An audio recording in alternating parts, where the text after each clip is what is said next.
What the heck? Oh, Jesus.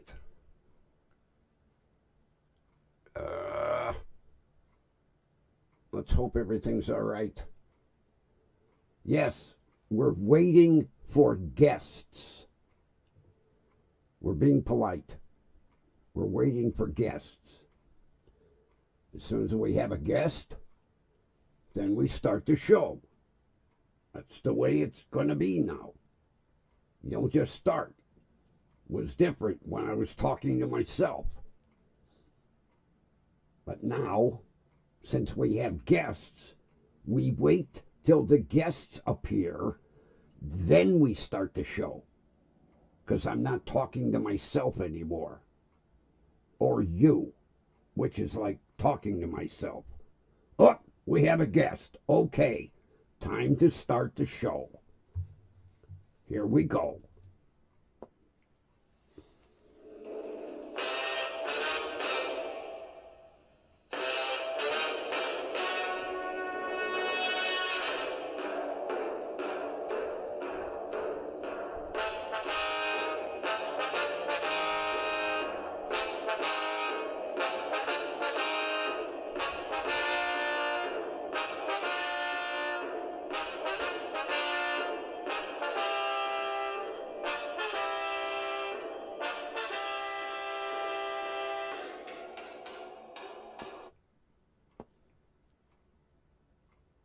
From the WDWL TV multiplex, live from Grumpy Studio, with great anticipation. Yes, with great anticipation. We bring you the pride of the station. A grumpy old man, me, and the grumpy disco vulture. Take your bow. Don't screw it up. You're screwing it up. Come on. How many? You got one thing to do. Straight. Yes, straight, not off at an angle. You've been watching too many eagle videos. Back in your corner. Look at the camera. Okay. Well, look who's here. Jenny's here, Kathy's here. Okay. We're not sure if we're going to have a nomad. He's been doing that thing called work. How's the microphone? We're back to the old one. I didn't touch any adjustments because they were perfect before. Yeah, he's an asshole. You know, when the CEO said, hey, shows work better with sidekicks, I was like, okay, yeah, they do. I remember, back growing up, Jeff and Flash, what does he get me for a sidekick? Do I get a nice, pretty female? No. Do I get somebody that basically, him and I would have the same type of ideas? No. I get a fucking vulture. Not a parrot. Not a cockatoo. And I get a tablet that plays by itself. Oh, for Christ's sake. God. It's almost as bad as having a vulture for a partner. I get a tablet that just plays by itself. Just when it wants to play the intro, it plays the intro. Commanded or not.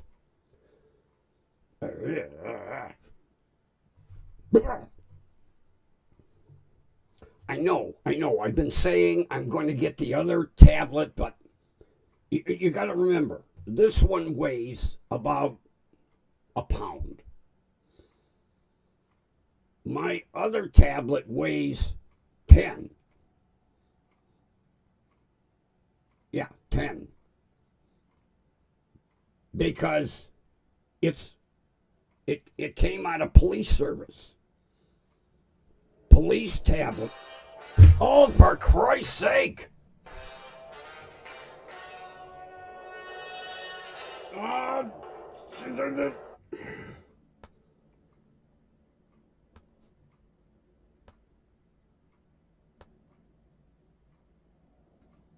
You.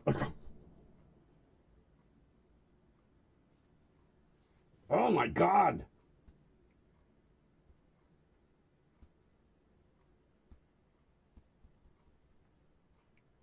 Oh, where was I? Oh, yeah. See, I have a Panasonic Tough Pad. And the reason it's called a Tough Pad is it's built for police, fire, EMS.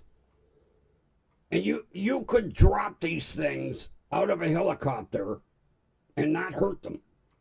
I mean, that's why they say tough. And I also have a Tough Book, which is a police laptop. And if you've ever looked inside of a police car and saw that laptop, they weigh about 25 pounds.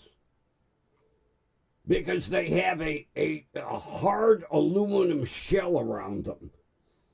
So, yeah, I should put the music on. Oh, look who's here! All right. Hey, buddy, good seeing ya. I was telling everybody we might not see Nomad tonight because he's been doing that thing called work. But getting back to the Tough Pad and the Tough Book, they are built for abuse. Now, I'm very appreciative that my buddy's son sent me one of each. Fully reconditioned. I mean, they're like brand new. Can you see me holding that? I mean, it weighs at least 8. I'm going to weigh it. I'm saying it weighs between 8 and 10 pounds. That's how heavy that thing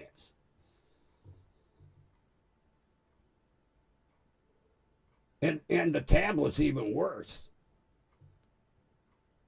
I lug that thing around, I could use it for a weapon.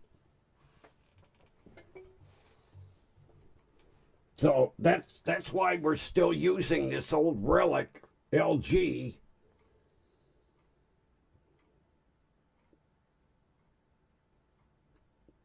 I should not complain about it because it's 15 years old. And it has been a perfect tablet up until recently. And I think it's slowly telling me, hey, stop charging my battery and let me take a nap. Permanent.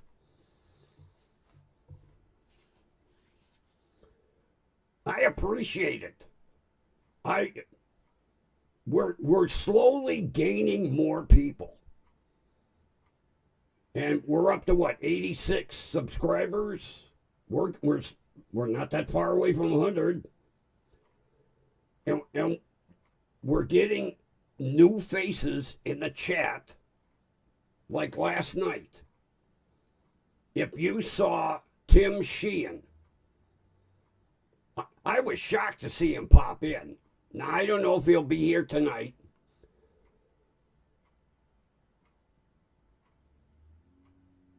I held him when he was 7 days old. That's how long I've known Tim Sheehan. And his mother was 3 years older than me. She lived 2 houses away. I grew up with his mother. We literally, from kids, we were playmates. We went back in the woods together. Although Eileen was a little dainty. But I have known her all my life. And then when I got married the first time, I bought the house right next door.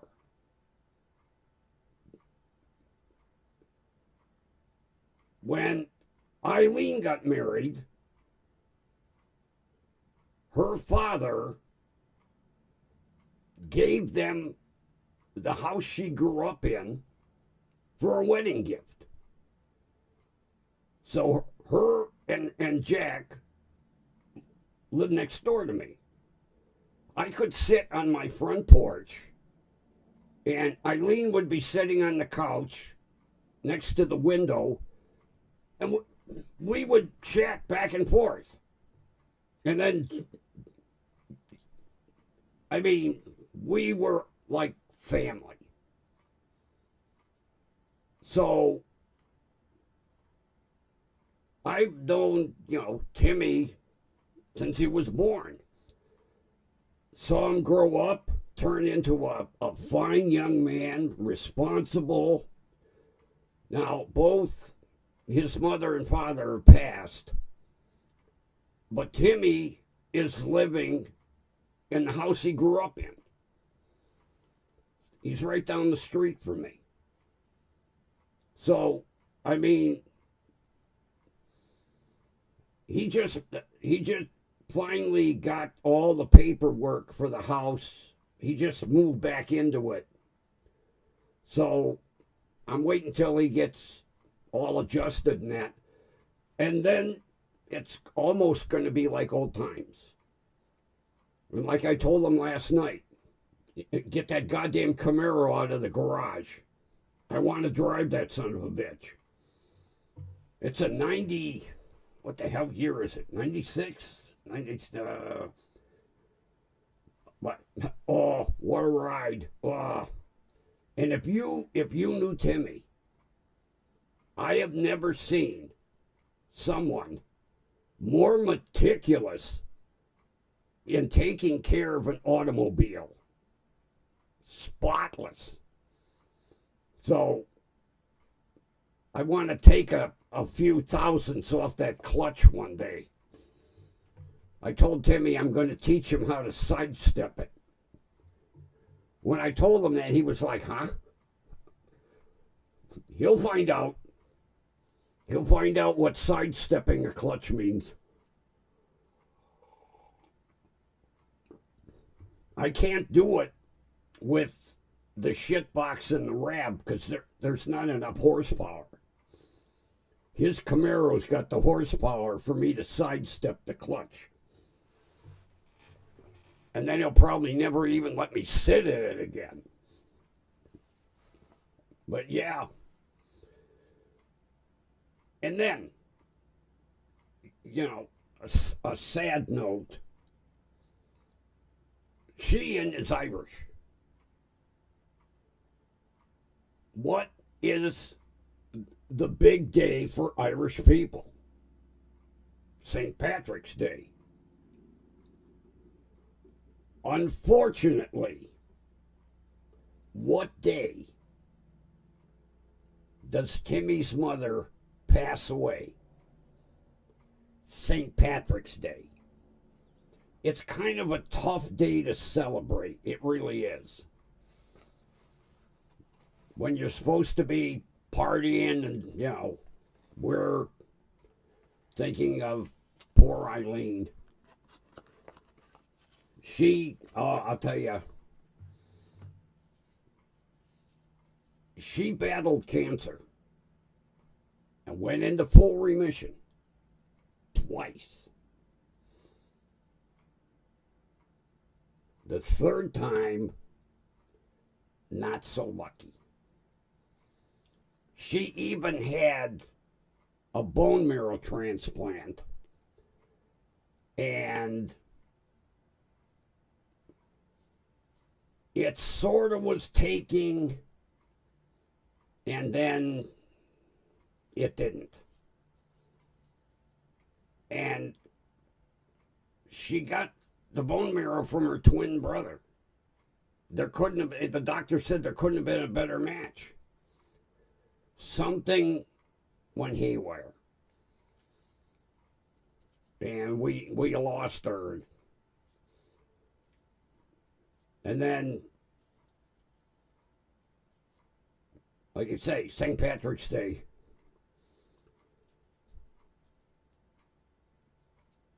Not a, you celebrate, but you know, you think of Eileen. And especially when, you know, I always used to joke with Jack. I'd say, hey, don't give me no shit. I've known your wife longer than you have. I grew up with her.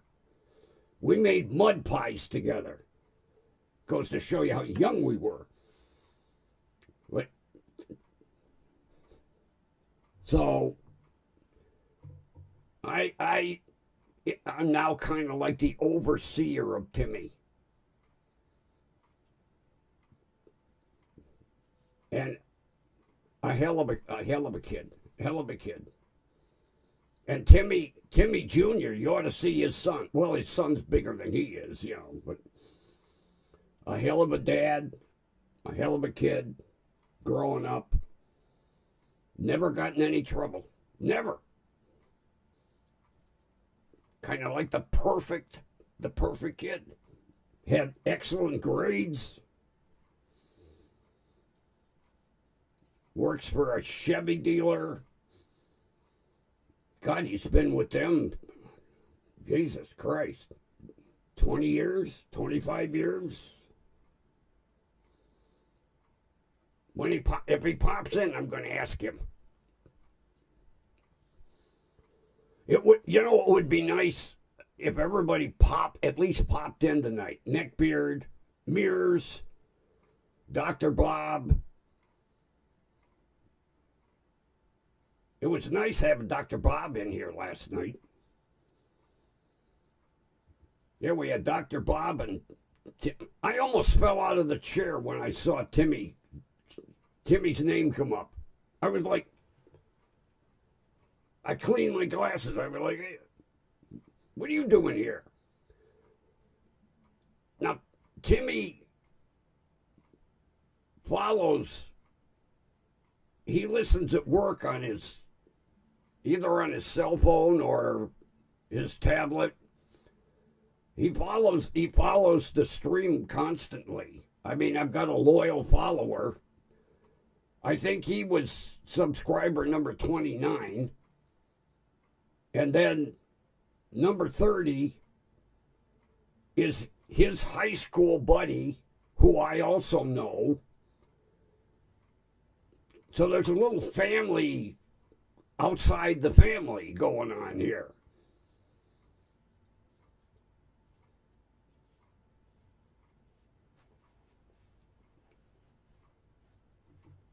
Look, we were just talking about you. Yes, we mentioned your name. I was saying it would be nice if he was here. Here he is. Welcome, buddy. How you doing? Now all we need is Mears and Dr. Bob and Timmy, and we can have a party.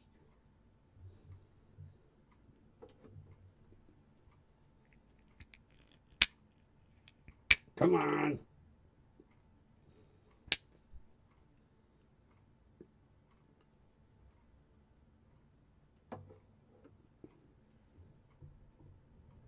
Now, isn't it nice to be worried about, to have people concerned about you?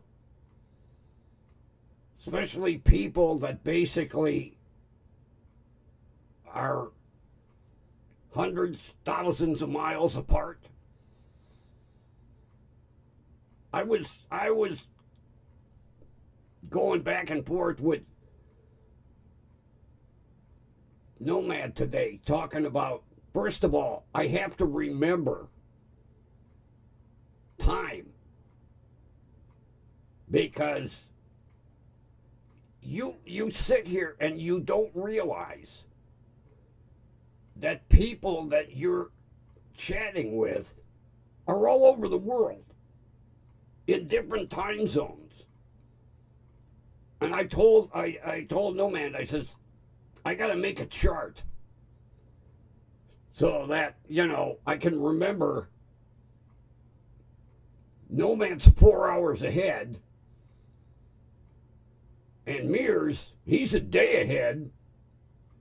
When Mears comes on, he's in tomorrow, which is hard to comprehend, but so, when I sit here and go, gee, why isn't Nick Bird here? Why isn't Nomad here? Well, first of all, they do the things called work, and second of all, they're in a different time zone. So I gotta wrap my head around that. And it's even, I'll tell you, I went out on disability in '04. So I have totally forgotten what that thing called work is. Having to get up at a certain time in the morning and catch transportation. Although I drove, but people use public transportation, and they have to sit in a cubicle and like answer phones and do stuff.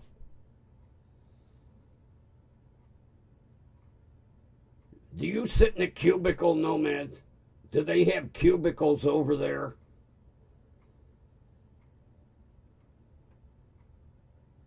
Or do you have your own office? Or work in a big room with a lot of people? Or work from your kitchen? If I'm getting too nosy, just reach out and slap me and say, hey, calm down.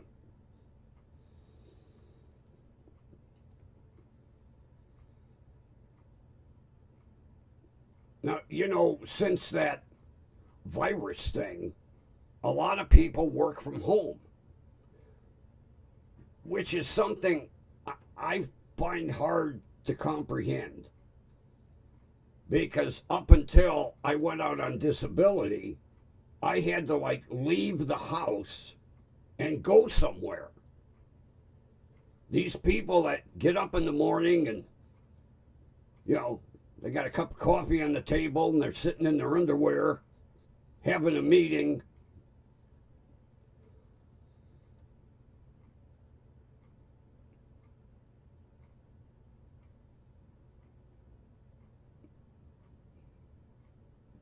Well, Kathy is...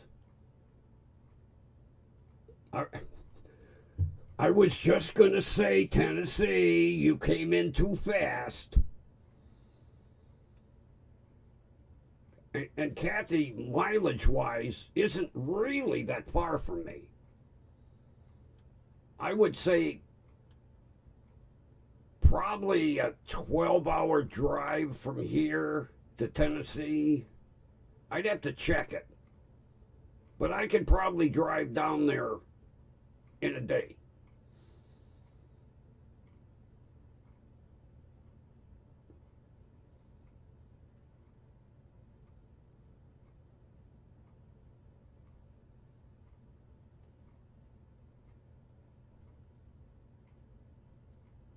Oh, you work for yourself?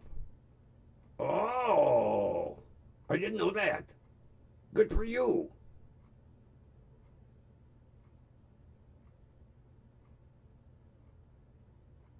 That's right. You're mailing stuff for eBay. You're one of them eBayers.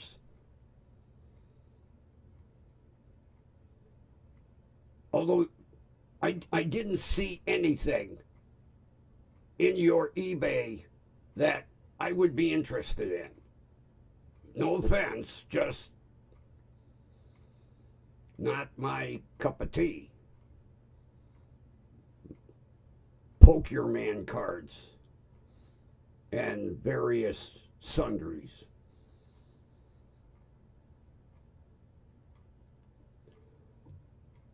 $9? Yeah, but you got to remember, I'm old. So I have to take more piss breaks, you know, and smoke breaks. Well, I smoke while I drive, but I have to make more pit stops.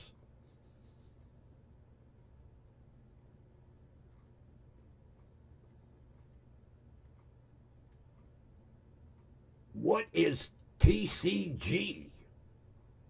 Player? I never heard of that. Is that something with the Pokemon cards?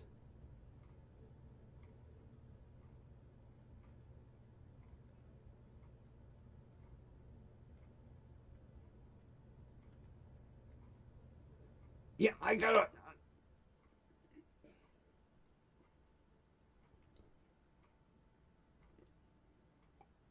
I think. I don't think I saved your eBay in my sellers list.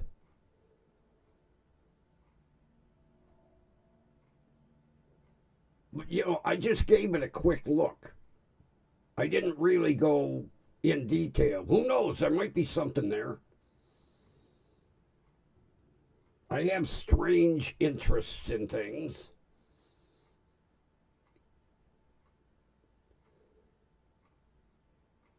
One day I'll have to give it a piece by piece look and see.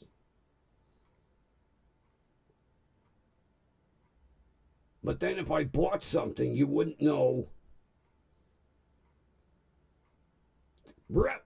Look, oh my God.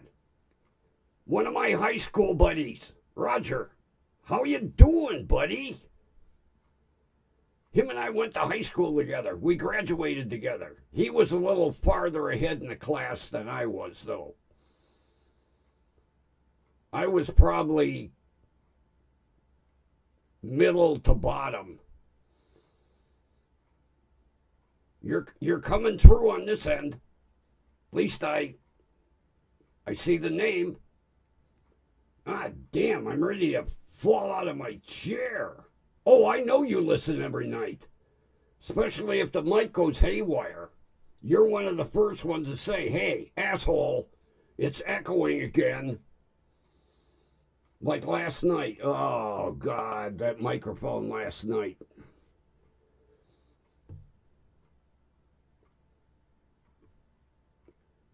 I'll tell you what, you ought to see how he paints. Oh, my God, you talk about a talented painter. His work blows me away. It really does. He's got more talent in one finger than I got in both hands.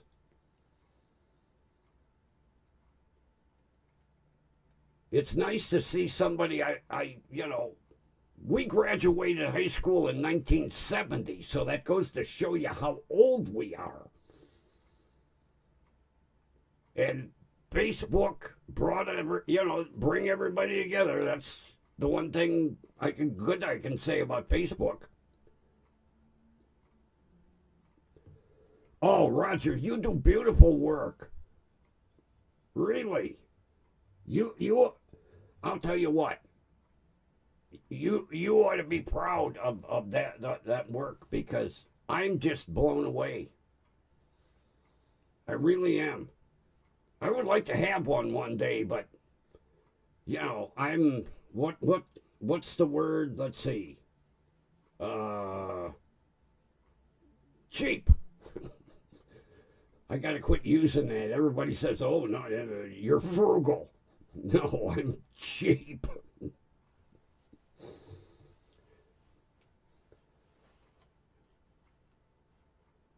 Yeah. I'll tell you one thing, though. Roger has a better beard than me. I can't grow one for shit. It comes out up here in a spot and over here in a spot. That's why the only place I can grow one's down on my chin. Now this guy's got a hell of a nice face full of hair.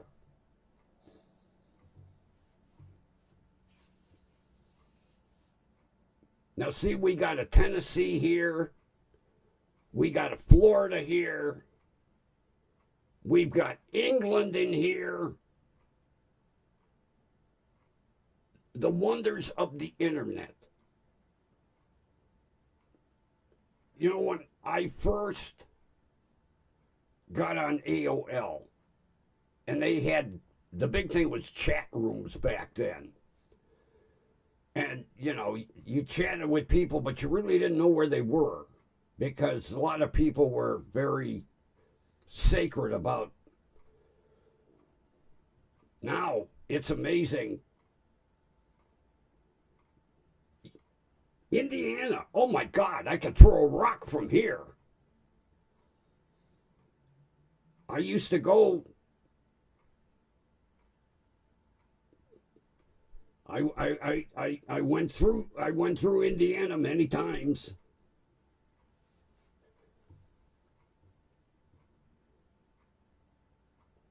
Did you weren't they screwy back then, the chat rooms?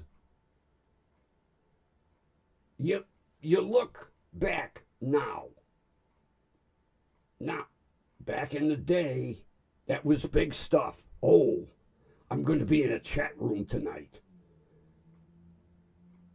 And now, you look back at them chat rooms and say, oh, Christ, were they archaic. Well, my aim is a little bit off. But yeah, I've been through many times.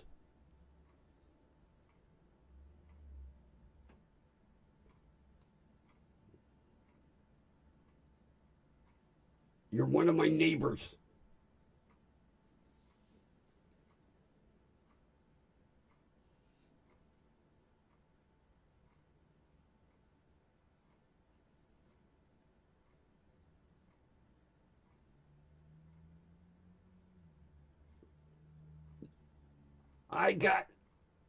I got mine in the grocery store. Before it was gigantic eaglet. What, Fisher Foods, I think it was. They used to have a shitload of them at the end of as you walked up to the cash register, you'd see AOL CDs stacked like this.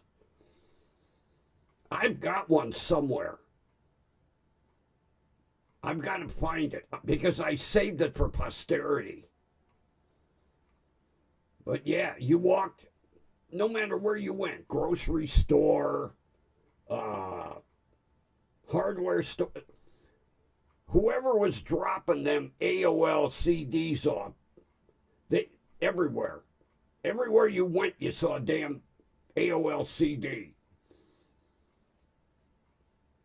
And then good old dial-up. Oh, you would dial up, and you hear that, and then you connect. And some idiot would pick up the phone, lose your connection, and have to dial again. And then the phone company came out with exclusive computer line. It was like $8 a month. And it was strictly for computer. And I got one. I was like,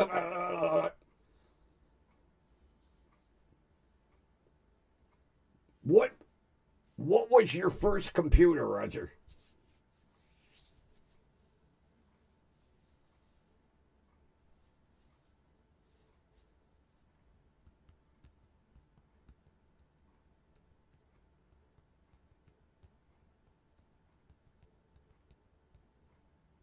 I had a Tandy from Radio Shack.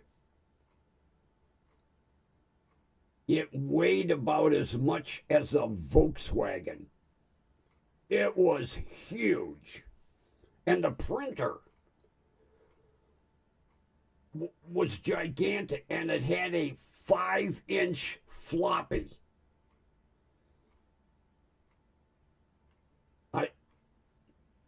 I wish I had one of those discs today. My floppy drive was about, I'll say, 18 inches by 10 by 12. It was gigantic. Of course, 5-inch floppy disk. A TRS-80. And that was MS-DOS.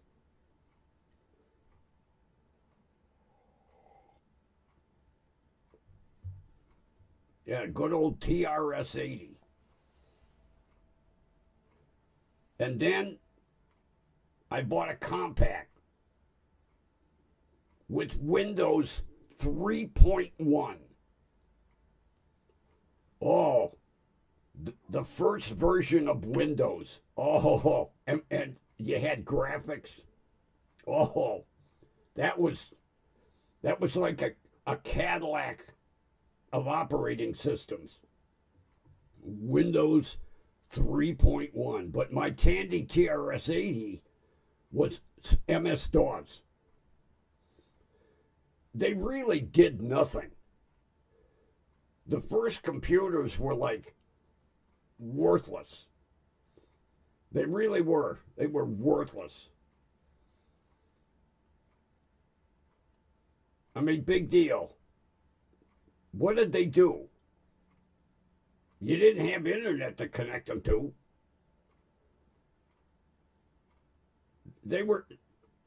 It was like a overglorified what? Yeah, piece of shit, really. But then I got a Windows computer. And the first graphics, the graphics back then, if you were to look at them today, were like watching a cartoon from the 40s. That's about what the graphics were like. Yeah, an overglorified typewriter, which I still have one. I have a Smith Corona Compact. It's like you take the top off of it, and there it is. There's a typewriter. I save it to show the kids in the neighborhood. Oh yeah, I had one of them. The old dot matrix printer with the computer paper that had you tore the punch holes off. But I bring my typewriter out every now and then, and I tell the kids, well, this was our word processor back in the day. I have a 1930s typewriter. I'm trying to restore it. It got wet, and a guy gave it to me. He said, here, see what you can do with it. I'm slowly getting all the keys to work. It's got a carriage on it about 18 inches long. It's huge. But it's got the half semicircle keys, the letters, they come up. It'll be neat when I get it all cleaned up.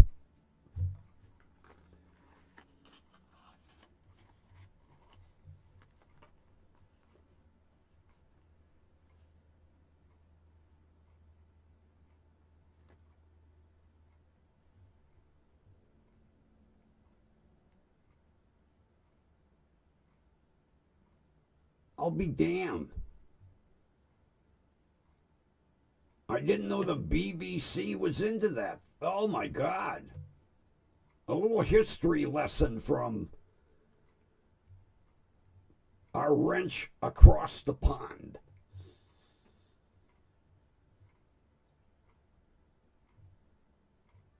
Now think back. Wasn't that an archaic waste of machinery when you come down to it? All the early computers, unless you could afford an Apple. A friend of mine had one of the first Macintosh. And then the one after that, they came out in colors.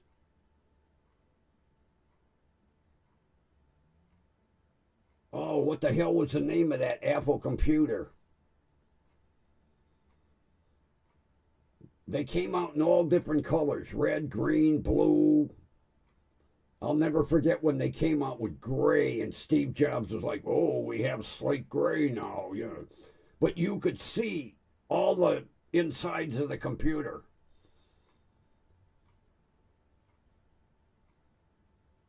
I couldn't afford no Apple stuff. Although all computers were. The only reason I had the TRS-80 was Radio Shack offered free financing, interest free. That's why I bought it. But looking back now, it was a worthless waste of money.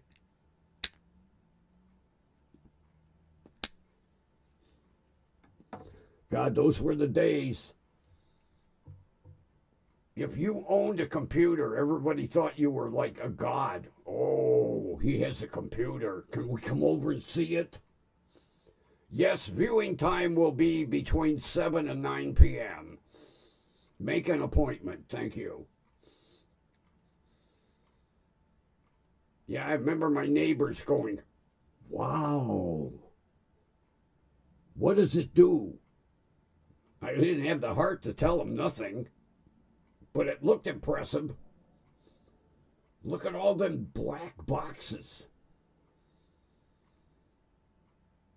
The computer was about the size of a steamer trunk, my Tandy. And then you had to buy the floppy disk, which was about the size of a carry-on suitcase. And then the printer was gigantic. Everything was huge back in the day. I remember when I had all of it assembled, it took up my whole workbench in the basement. It was nothing but computer stuff that really did nothing. But you were king shit if you had a computer back in the day. Oh, the word went through the neighborhood. Hey, Grumpy's got a computer. Really? Will he let me see it? If you're nice. And if you bring a 6-pack of Heineken. I can do that.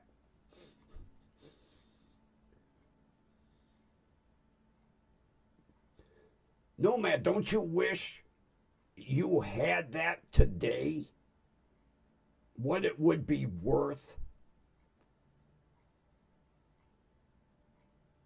You know, like the people that got the first Apple computers. They're worth $1 gazillion.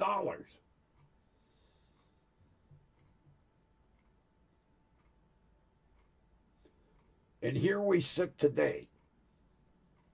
The wonders of technology. I'm sitting here like an idiot in Ohio,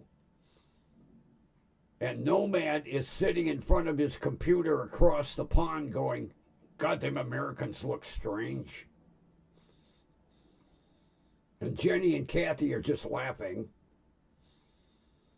And Roger's down in Florida getting a suntan. We need our Aussie buddy. I wish Mears was here tonight. to complete the party here, the worldwide party, got back when I had my Compaq, which was, a Windows computer. I would have never thought we would have the advancement that we have today. It was just out of your imagination. Although we didn't even think that there was a possibility one day we'd have cameras and we'd have something like YouTube and Facebook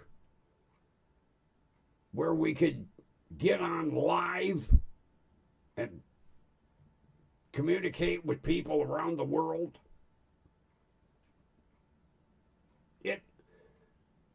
It still boggles my mind today to think I'm sitting here and Nomad's sitting way over there and we're conversing. And Jenny and Kathy are right almost my neighbors. And to think, and this still fries my brain, that Kathy and I could have been in the same bakery at the same time. And we didn't find out until years later. Yeah. Kathy could have been standing in front of me at the counter, and I'm back there going, God damn it, woman, make up your mind. Either cake or cookies, for Christ's sake. I ain't got all day. And then she turned around and hit me in the face with a donut. Here, take a cream-filled donut. Not bad. I prefer Boston cream the next time, okay?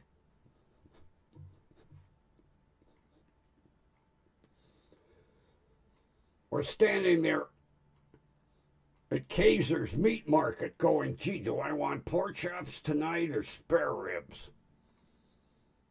Make up your mind, take them both. Put some in the freezer, for Christ's sake.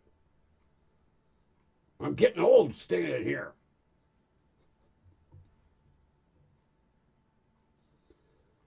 Unbelievable. It's utterly unbelievable that we could have been standing in the same piece of earth. Well, not the same piece, but and when Kathy left, I'm talking to them going, is she a regular? Don't let her in here anymore. Takes her too much time to make up her mind.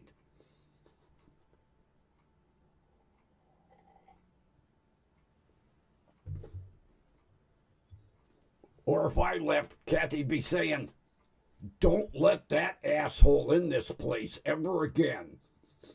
If you see him pull in the parking lot, lock the door, put the close sign down. Then I walk up to the door, it says closed, and I'm like, God damn it. They screwed their business hours up again.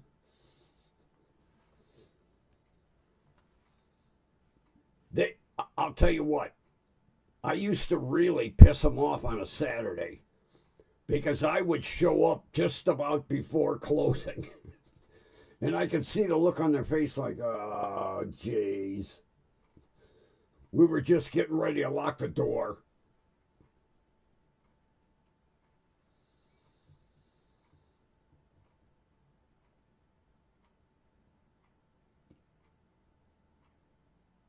You know, see, I need to put up a chart.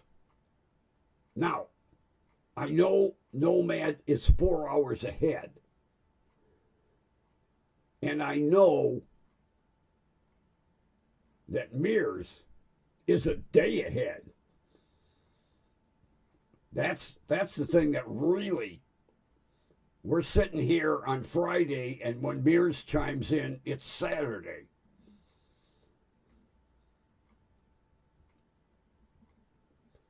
Sit here and ask him, what do I need to avoid?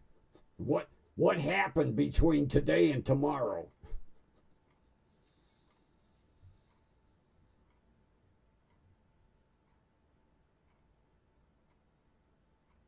Really? Wow. Good for her. How'd she get a job over there? Or is it she works for a company here and that's amazing. Tell her to bring me some sauerbraten the next time she comes back. Authentic. I can't get real authentic sauerbraten here. Or Wiener Schnitzel. The German restaurant up the corner is close. But it's American Wiener Schnitzel, not good old German.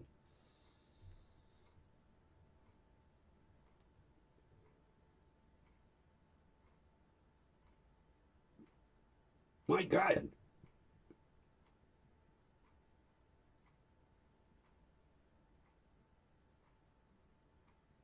You're a real traveling family. Holy shit, you got more stamps on your passport than I've got in my desk drawer.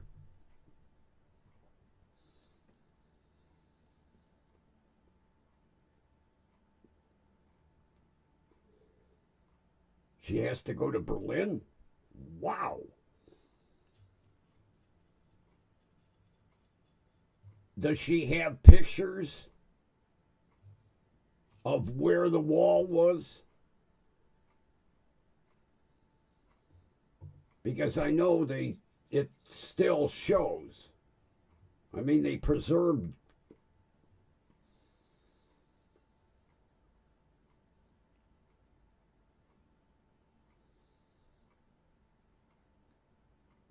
Oh, you're left out.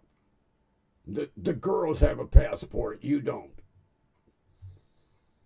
Although they're not cheap. What are they, $125 or something like that? I know my niece lives up in Canada. She wanted me to come visit. And I said, it's not like in the old days, sweetheart, where you could just, drive across the border and wave to customs. Now, you need a passport to go to Canada. What a crock of bullshit that is. I want Trump to make them our 51st state. Then I won't have to get a passport to go visit. But they're not too happy with that idea. I keep seeing these signs at the news conferences up there. Canada's not for sale. Well, then we'll just take you over. Easy. Easy, Canada. Yeah, I could see Trump invading Canada. Trivia time. Jenny will be listening in the background.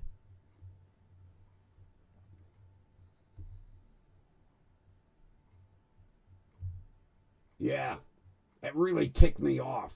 I used to go to Canada a couple times a year. Not no more. I'm not buying a passport for one visit. I still think it's ridiculous.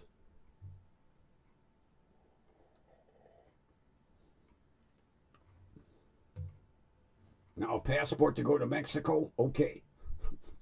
Go to Canada? No.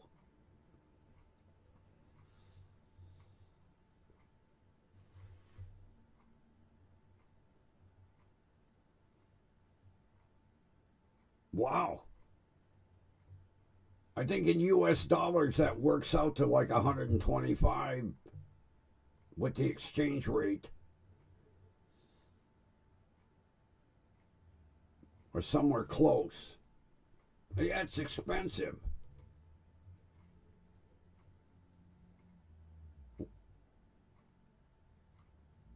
Yeah, that was pre passport. 150. Holy shit. Really? Whoa. Now, your daughter needs it for work. So I'm sure that she gets reimbursed for it, doesn't she?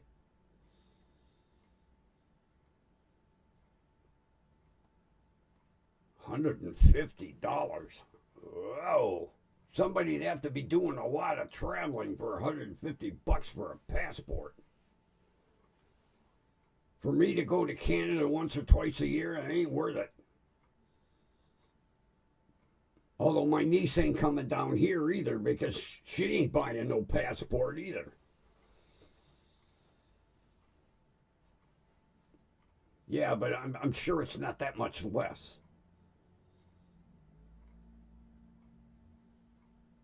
God, I remember when friends of mine, God, back in the day, they were bitching that a passport was like $20. Of course, you got to remember, that was back in the day. Oh, good for her. Although I'm sure she's not staying at the Ritz-Carlton. They're probably saying, hey, if you can find a Motel 6 over there, we'll pay. We ain't paying for no Ritz-Carlton.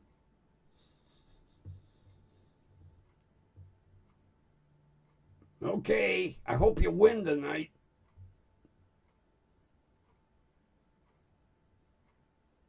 Her team members must not. Yeah, she's the trivia. Oh, that's right. I forgot to ask what was tonight's intro music.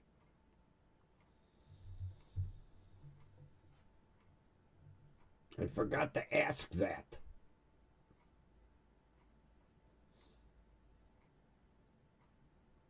That was a real trivia item there. The intro music for tonight's show.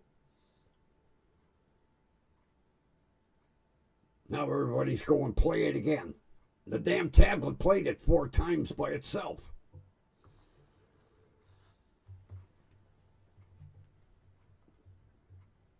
The tablet pissed me off. I forgot to ask.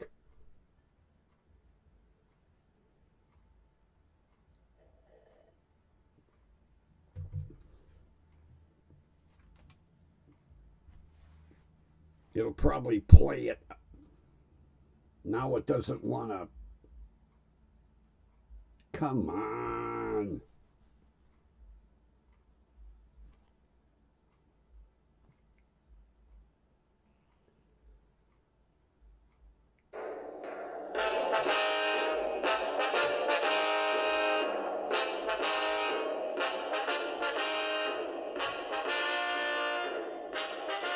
Kathy got it.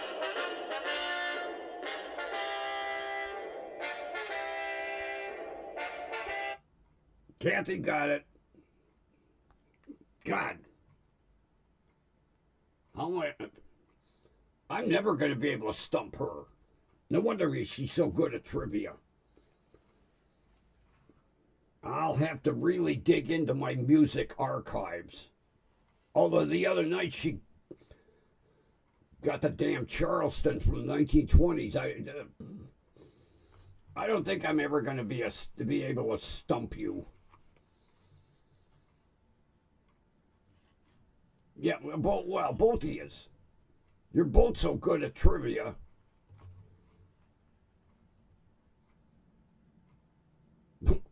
Back to trivia. See you, Jenny.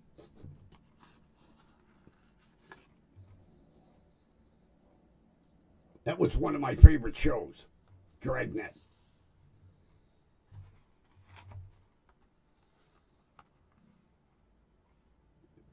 They made police look so dignified back in the day. Just the facts, ma'am. Just the facts. Joe Friday and Gannon. Was it Joe Friday and Bill Gannon? What was Gannon's? I know it was Gannon. I can't. Joe Friday, though, I bet.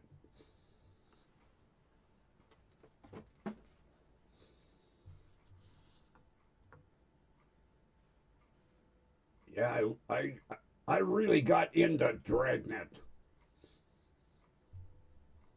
especially when they would do the epilogue at the end, give you the court case, and the show was always so dignified. There was never any humor in it. So straight laced. Then you watch the first 48 and you're like, oh, gee, here's cops sitting on their desk, eating popcorn, you know. Although when they filmed the first 48 in Cleveland, I knew all the detectives from back in the day when they were patrolmen and doing office jobs, and it really brought back a lot of memories to see, you know, all the guys that I knew when they were in uniform as detectives. I still watch it. They're still running it. It amazes me that it's still going, but they haven't done any in Cleveland in ages. Matter of fact, they haven't done any in Cleveland since they did the ones in Cleveland. They for some reason, they don't want to come back here. We must have a boring crime city. They do a lot in Atlanta and a lot out in out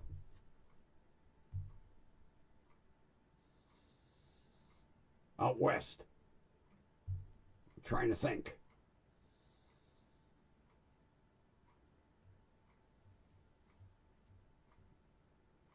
Not Oklahoma. Or do they do it? They've never. The thing that amazed me, they've never done the first 48 in Texas that I know of. And you would think with the crime down there, they keep going back to Atlanta and Tulsa. Those are the two that they keep. Maybe the detectives are a little more interesting in Atlanta and in Tulsa. Although I've seen enough of them retire already. God, it makes you feel old. You're watching a program going, he retired?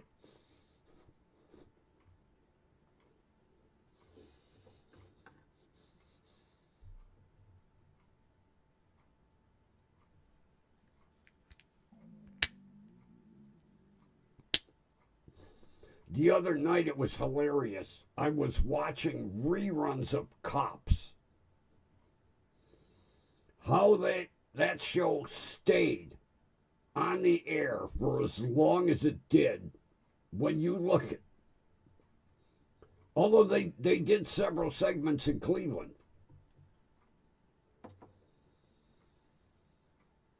As a matter of fact, the interesting thing, when one of the segments in Cleveland, one of the patrolmen was a detective on First 48. So you saw him when he was a beat cop to becoming a detective. It amazed me when I went, hey, I remember him from Cops. Now he's a homicide detective.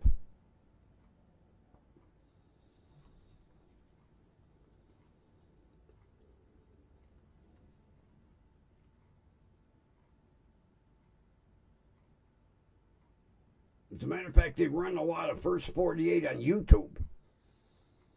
That's where I've been watching it. I'll tell you what, at night, I watch a shitload of interrogation videos. I love when they interrogate people. I love watching that. Where a guy will be sitting there going, nope, I didn't do it. I was nowhere near that. I was in a different city. Nope, I got an alibi. And then an hour and a half later, the guy's like, oh, yeah, I did it, for God's sake. Yeah. I love how some of these detectives finally break somebody.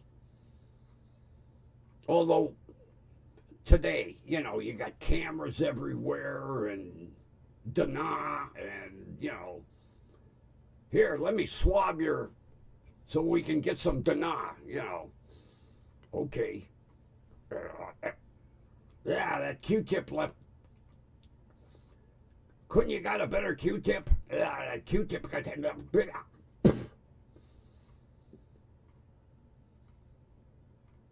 Almost as bad as them. I'll tell you what, when I saw that Q-tip that they did the virus test with, I was like, no thank you. The goddamn Q-tip was about this long. They were, hey, you're touching my brain with that goddamn thing. Yeah, I saw them do that. At the drugstore, they were doing virus tests. And I'm watching from around the corner. And that nurse comes out with a Q-tip 12 inches long.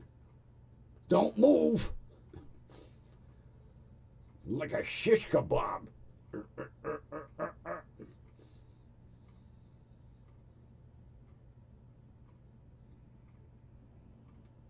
Oh, you ended up having that goddamn shish kebab skewer stuck up your nose?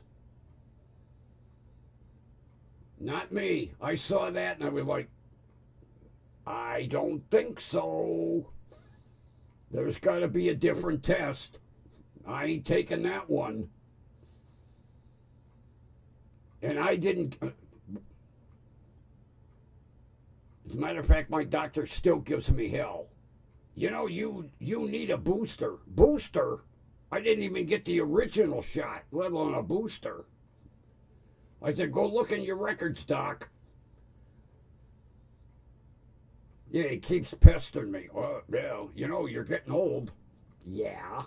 What's that got to do with sticking me with a needle?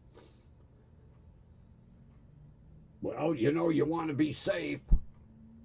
You would think by now they would make that shit in pill form. No. Come at you with a needle 6 inches long. They stick it in your arm and you can feel it at the side of your neck.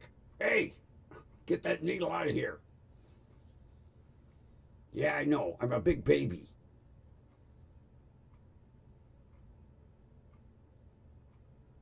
They almost had to tie me down for chemo. Nurse comes in. She, ow! What are you using? A garden hose? Then the one goddamn nurse, she stuck me in a bone. Oh, I almost come out of that chair and strangled her. I said, get me another nurse. And she got all offended. Hey, it's my hand. Be dainty. You're a female. Be dainty. Stick me in the hand. So then they brought in Kelly, a cute little blonde. And she was good. Oh, she was good. Although, I liked how she stood there for like 20 minutes. I said, what are you doing? Well, you don't want to feel it, do you? No. She had the goddamn top of my hand so numb, I didn't feel it. Oh, this mic just went into an echo. It's echoing in my ears.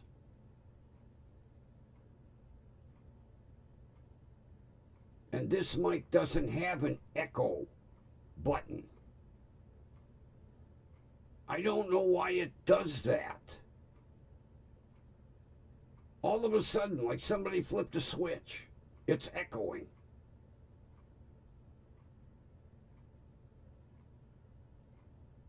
And this is the new computer. Yeah, I'm talking and then all of a sudden it's echoing. Let me turn the headphone volume down a tad. Yeah, just all of a sudden it goes into an echo.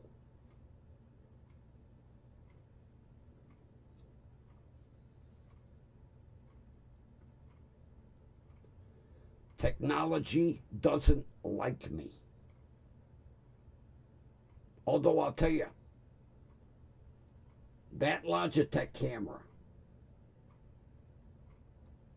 has got to be 8 years old. Maybe even older. One of the first autofocus from Logitech. I haven't touched it. It's stuck in place with double stick tape. And it's amazing. Absolutely amazing.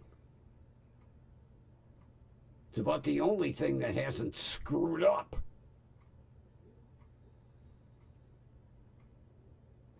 It's not echoing out there, is it?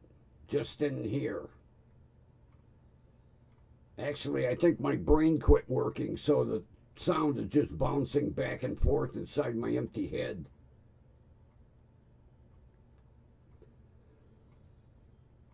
God, it was nice to see my high school buddy pop in tonight. That was amazing. Roger, if you're listening, boy, you made my night. And seriously, he's humbling himself, but he is a fantastic painter. I've seen pictures of what he's done. Outstanding. I would love to have one framed here in the studio of something. Roger, you gotta do a tuxedo cat. I'll send you a picture of my fat buddy. Because you got to get the nose right. You got to get the face right. I love tuxedo cats. They're my favorite.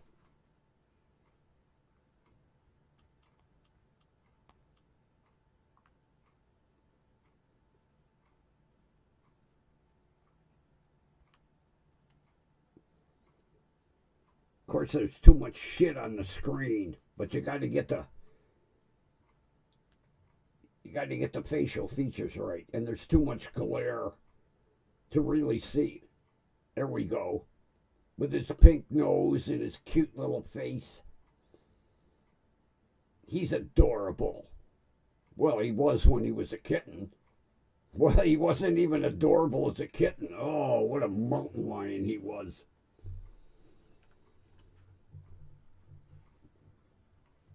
Every cat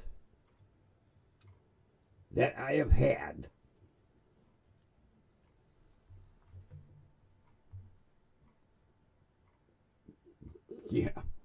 my extended car warranty. They wouldn't write no warranty on the pieces of shit that I own. But every cat that I've ever had has been a rescue. Because I believe they deserve a second chance. 3 times I tried giving him back. That's how rotten he was. I call the rescue society and I say, hey, I can't. Oh, he'll get better. Okay. And about 2 months later, I'm like, oh, please, please, just give him time. The third phone call, the woman was like, you didn't give him enough. I said, it's been 8 months. How much time does he need? And then I think he must have overheard a phone call because all of a sudden he started to turn into a nice kitty. I'll be your buddy now. It's about time. And now,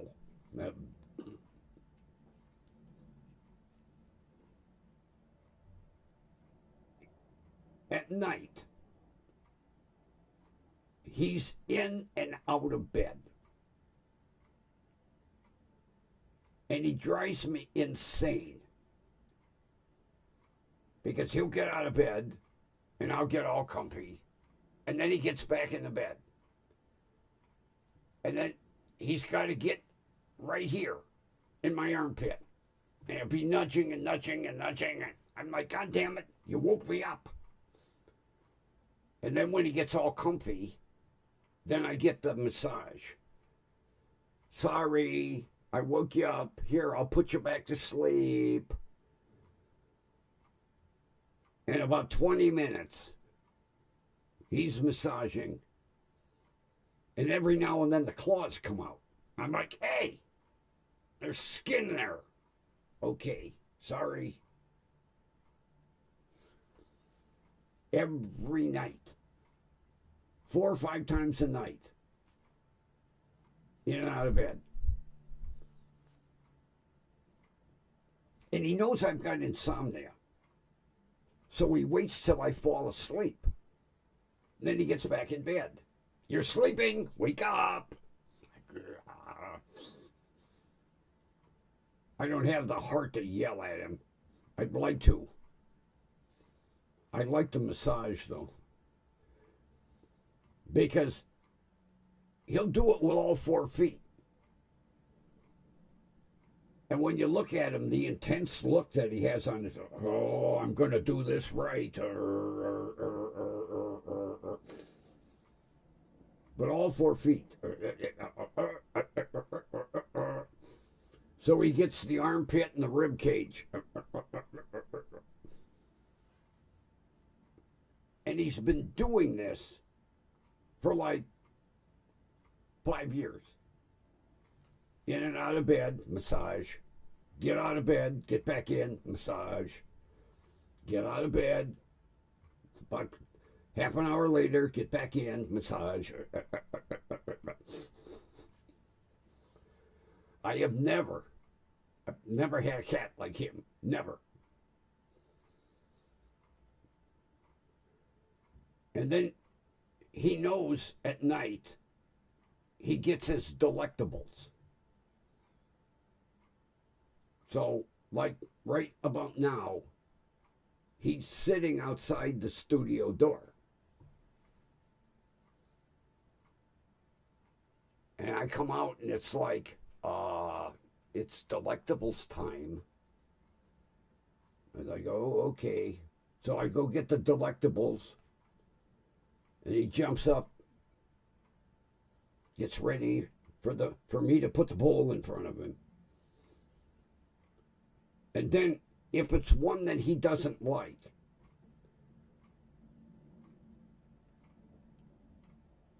he tries to bury it. I ain't eating this shit.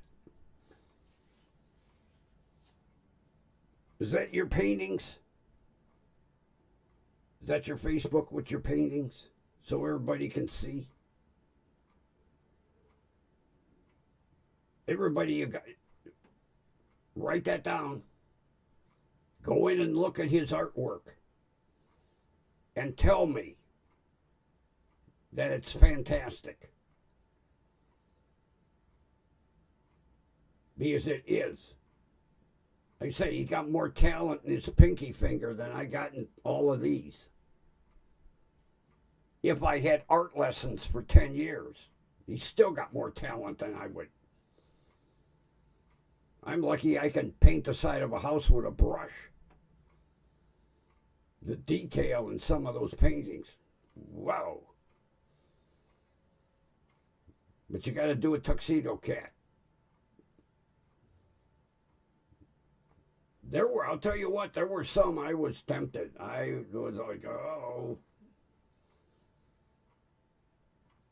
I go in and look every now and then. I'm like, wow.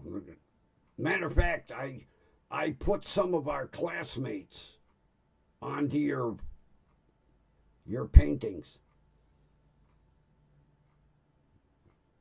I says, hey, you gotta check these out.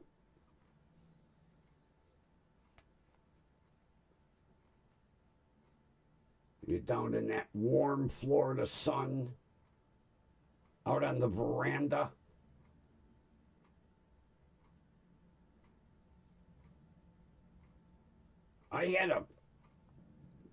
You would understand this. I had a friend whose father would paint just to relax.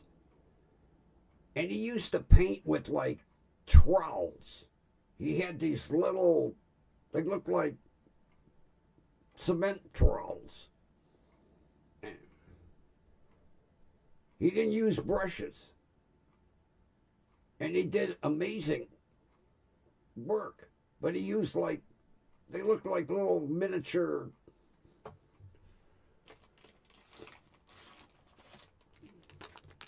They look like my tools for when I take my cell phones apart and stuff. That's what they look like. And he used to paint with them. Trowels. Stuff like that. Amazing. The artwork that he used to do. He did a lot of he would go down into Met Park, like in the fall, and photograph the trees with the color change. And then he would, matter of fact, he would shoot in black and white. And then imagine the color from his mind. And do it with trowels. And it was gorgeous.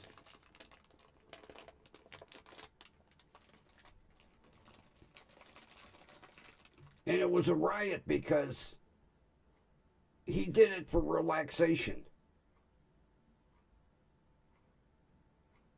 He had canvases, he had stacks. I remember after he passed away, me and my buddy were in the basement. He had stacks of canvases. And he'd never show any of the stuff. I don't know what my buddy did with them, but yeah, he'd do a complete painting and then he'd put it away. And then go buy another canvas, do a painting, and put it in a stack. He must have had at least 200 in the basement, just stacked up. The only time I got to see him is if I was over at the house. You know, I'd peek in. What are you doing? I'm relaxing. Oh, okay. And then he'd finish it, let it dry, stack it, go to Pat Catan's, and buy another blank canvas and whatever art supplies he needed. Do another one. Put it in the stack. When Pat Catan's was still in business, I miss that place. Now we got Rogers. I think it's called Rogers. I don't know. All I know is it's out at Ridge Park Square, and I hate going out there because the traffic sucks.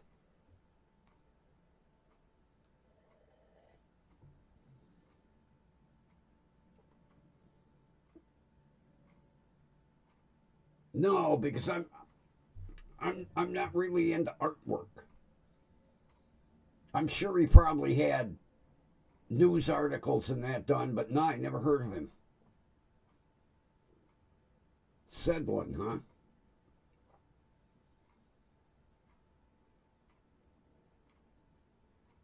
Would I find anything if I gargled Sedlin?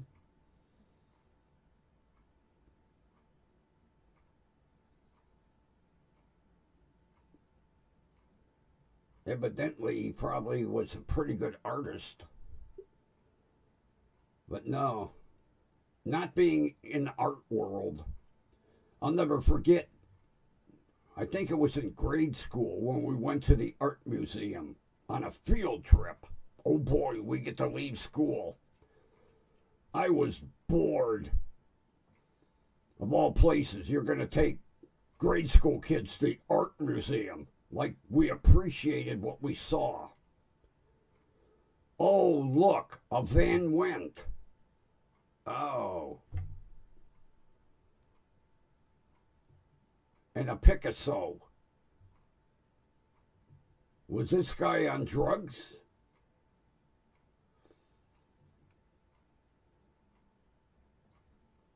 Oh, Jesus Christ. An artist who lived above a taxidermy shop. Oh, Jesus. Oh.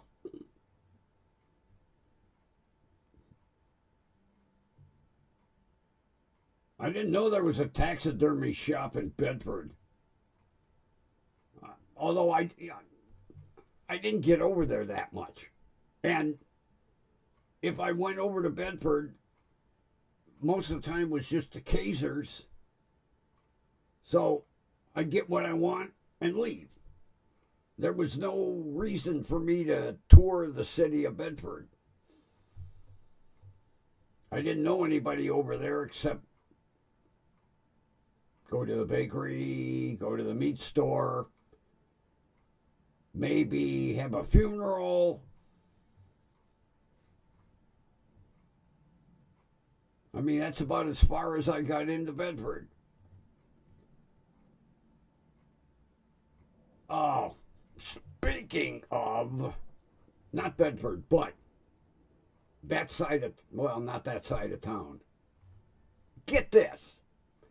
Here's how fucked up our post office is.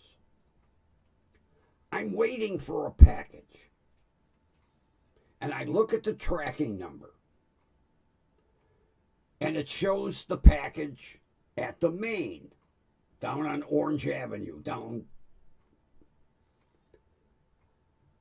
Then it shows the package at my post office up the street.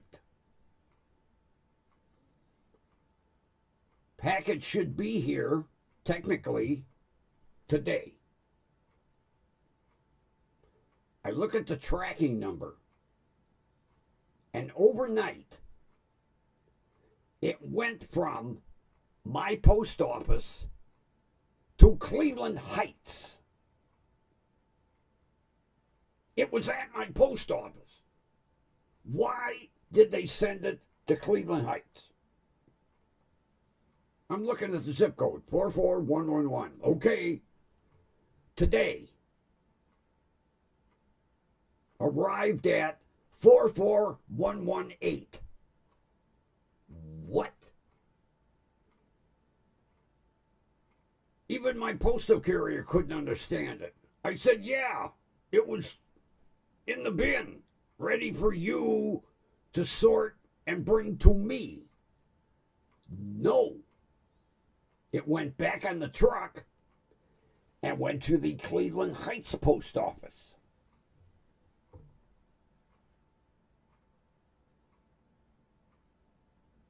So now my package is on the other side of town.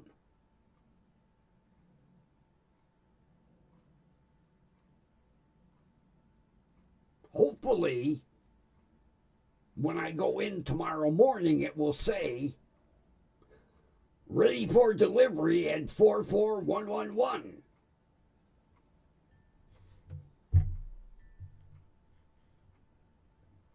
I asked her, I said, because I printed it out. I showed her, look. She went, well, that makes no sense. I said, oh, yeah, and you work for the Postal Service. And you can't explain this. It was at my post office. Physically there. Because whenever I see at 44111, that means I'm getting my package. No. It went from my post office to Cleveland Heights. And nobody can explain it. I even called and I said, can you explain this? Well, give me the tracking number. Okay, here it is. 37 digits later. Well, it was here. Yeah. And now it's in Cleveland Heights. Yeah. I don't know how that happened. Oh, and you're the postmaster of my post office, of my local division, 44111 zip code. You're the postmaster, and you can't explain how my package left before it got in my carrier's hands and went across town? No. Sorry. I have, pardon me, got a vulture in my throat. I have a package from 2 years ago that got lost in the system. They can't find it to this day.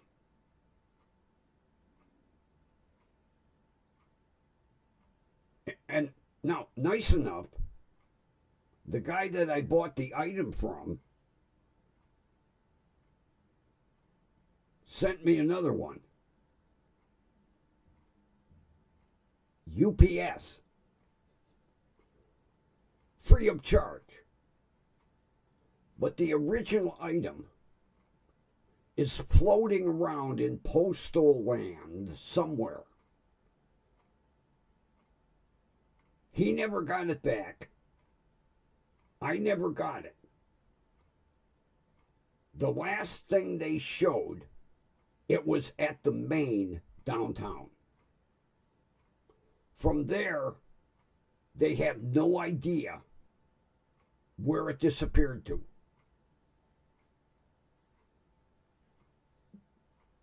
And unless somebody opened it, they would have no idea what's inside of it. Because I said, well, was it stolen?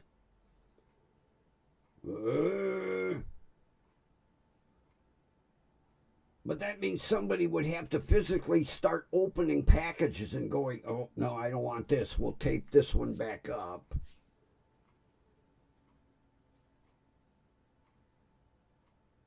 It was, you probably don't know what this is, but it's a cordless Dremel. Hobbyists use them, and I use them for various items, but it was a cordless.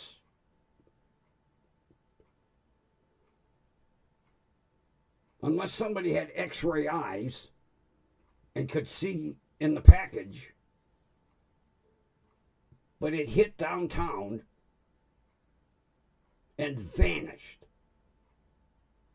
It came from Atlanta to the main post office downtown in Cleveland and then vanished.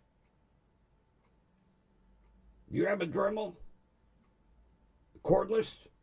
They call it a Dremel Lite. I loved it. A Dremel Lite. It's rechargeable. I love it. I use it. It's amazing how many things you can use a Dremel for. Although I've got like 7,000 attachments for it. Little sanding discs. Oh, I use it shit out of it. Well, I got two corded ones, but I bought the battery one mainly because the seller on eBay was 50% cheaper than if I'd have gone to the homeless depot. So I pay for it. He mails it out. It gets downtown and disappears. And the post office says, oh, we can track every single item. Well, you missed one. Because 2 years later, they have no idea. No idea.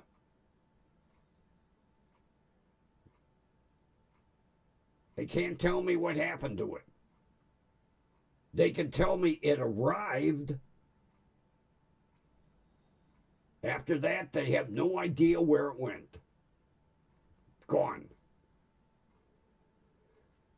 And luckily, the guy was nice enough to say, hey, I'll send you another one. And he did. UPS. And I got it. He wasn't taking no chances sending it through the post office again. No. But it vanished. Sometime take a look at, they call it the Dremel Lite, the rechargeable. They're handy as hell. If I got to do something on the truck, I don't have to drag an extension cord out. I just and then charge it back up. I love it. And, for my birthday last year, my son bought me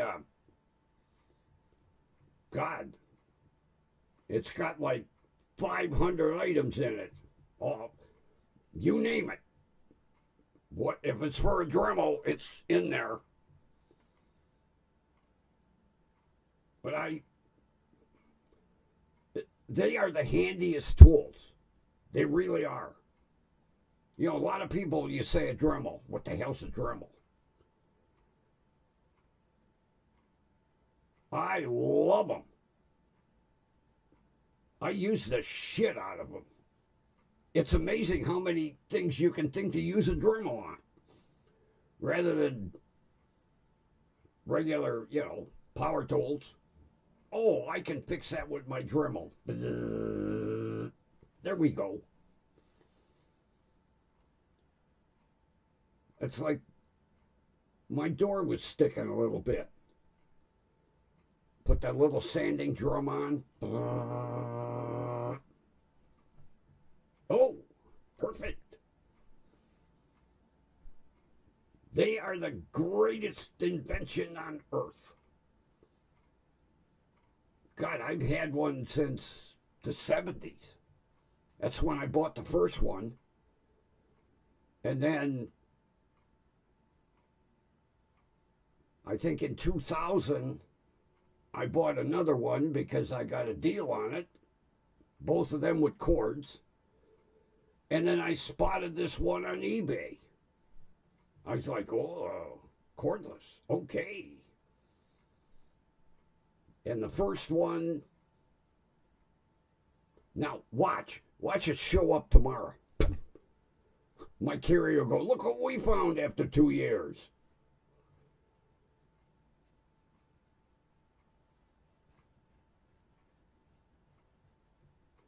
Well, I've used mine for quite a few things, but never to carve a gourd. I guess I'll have to put that on my Dremel list. Carve gourd. With cordless Dremel. Carving. You mean the dried ones? Because if you pick one out of the field and carve it, that's a mess.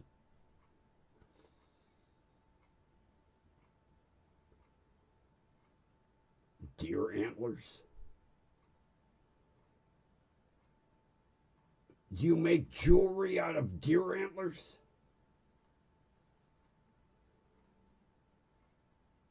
I've never carved deer antlers with mine either. Although I think, when the deer show up in my backyard, they don't really want their antlers carved at this time. Yeah, I could see walking out in the backyard saying, hey, Buck, come on over here. I want to carve my name in your antler. And then he'd just put his head down and run towards me. I'd be like, oh.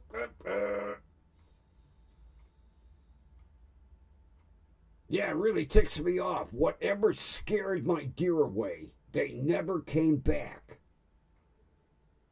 And I was hoping for a little deerlet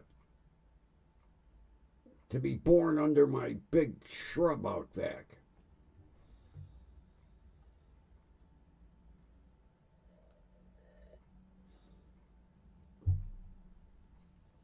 The gourds or the antlers? I hope not the gourds. You ever take the gourds and make maracas out of them?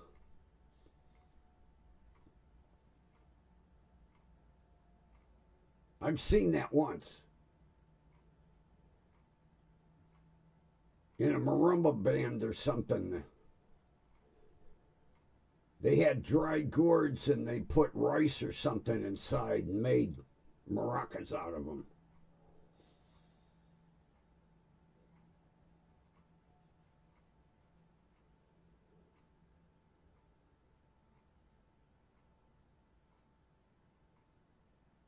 Boy, we were all over the place tonight.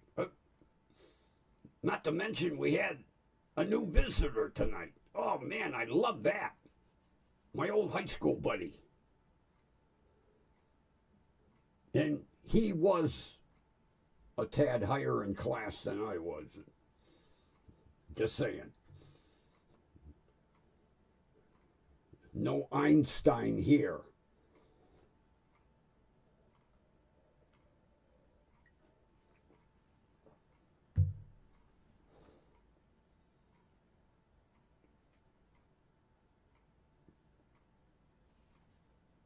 Oh, dinner time.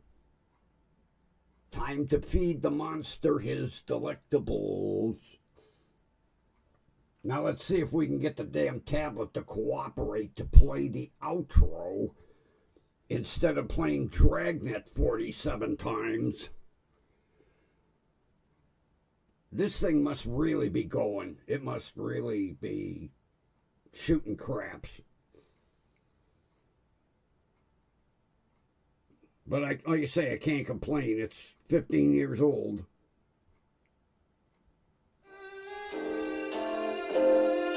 Little outro.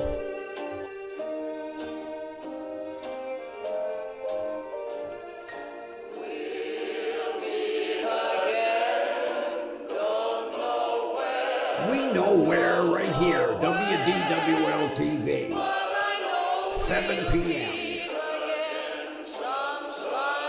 And with that, I thank everybody for being here tonight. It was really, made my night. I love when we have visitors pop in. All right. Have a good evening, buddy. It's late over there. Go get some nappy time. And we will meet again right here tomorrow night. Unless some of us have to do that thing like work. All right, folks. Have a wonderful rest of your evening, afternoon, morning. And I'll see you tomorrow.